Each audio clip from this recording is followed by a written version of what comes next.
सम्बन्ध आत्माबाट हो भने दिल कहिल्यै भरिँदैन। जोसँग आशा छ यदि उसैले मन दुखायो भने पुरै दुनियाँसँग भरोसा हराउने गर्छ। मान्छेहरूलाई यो कुराले फरक पर्दैन तिमी खुसी छौ या छैनौ। उनीहरूलाई सिर्फ यो कुराले फरक पर्छ कि उसलाई खुसी राख्छ कि राख्दैन। कपडा अनि अनुहारले त अक्सर झुट बोल्ने गर्छ। मान्छेको असलियत त समयले बताउने गर्छ। आफ्नालाई हमेसा आफू हुनुको महसुस गराऊ, नत्र समयले आफ्नाहरूलाई तिमी बिना जिउन सिकाइदिनेछ। जब मान्छेहरू तिमीसँग मुकाबिला गर्न सक्दैनन् तब उनीहरू तिमीसँग नाटक गर्न थाल्छ। आफ्नो बाटो आफै चिन्नुहोस्, किनकि तपाईँले आफूले आफूलाई भन्दा बढी अरू कसैले जान्न सक्दैन। जीवनमा यदि खुसी रहन चाहन्छौ भने इच्छाहरूको त्याग गर्न सिक, किनकि इच्छा नै तिम्रो दुःखको मूल कारण हो।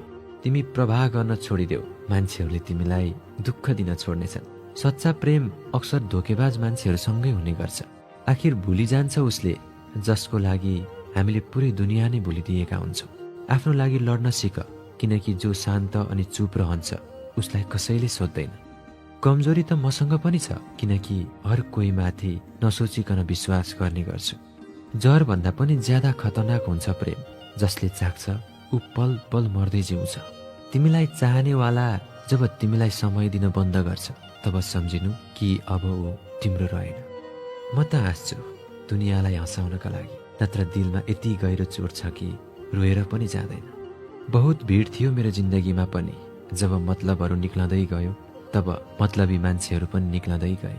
जरुरी छैन कि कुनै ठुलो चिजले मात्रै ठुलो घाउ दिन्छ। कहिलेकाहीँ सानो सानो कुराले पनि अक्सर गहिरो चोट दिने गर्छ। त्यस्तो मान्छेसँग प्रेम गर्नु हरेक दिन मर्नु बराबर हुन्छ, जसलाई तिम्रो हुनु या नहुनुले केही फरक पार्दैन। हामीले जसको लागि सारा हद तोडिदिन्छौँ अक्सर उसैले हामीलाई हदमा रहन सिकाउँछ। कसैसँग प्रेम गर तर कुनै आशा नराख। पीडा प्रेम गर्नाले होइन, आशा राख्नाले हुने गर्छ। यहाँ जिन्दगीको भरोसा छैन, तिमी मान्छेसँग आशा गरिरहेका छौ। समय हुँदा नै हालखबर सोध्ने गर, यस्तो नहोस् कि यो सब कसरी भयो भन्ने। आशा राख साथी, आज तिमीलाई देखेर हाँस्नेवाला भोलि तिमीलाई ताली बजाउनेछन्। जो हर कोहीको लागि मरिहत्ते गर्छ ऊ मरिजानु नै राम्रो हुन्छ। जाति सिर्फ दुईवटा मात्र छ, स्त्री अनि पुरुष। धर्म सिर्फ एउटै मात्र छ, त्यो हो मानवता।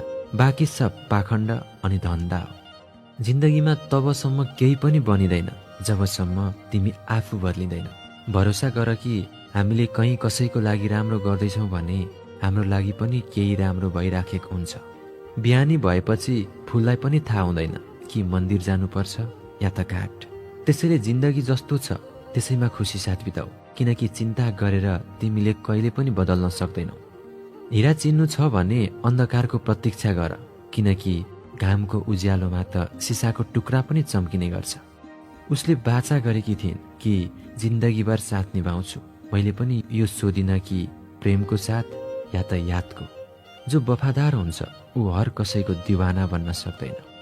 प्रेम होस् या सम्बन्धहरू, धेरै जसो यहाँ सानो गल्तीले भन्दा पनि गलतफहमीको कारण शिकार हुने गर्छ।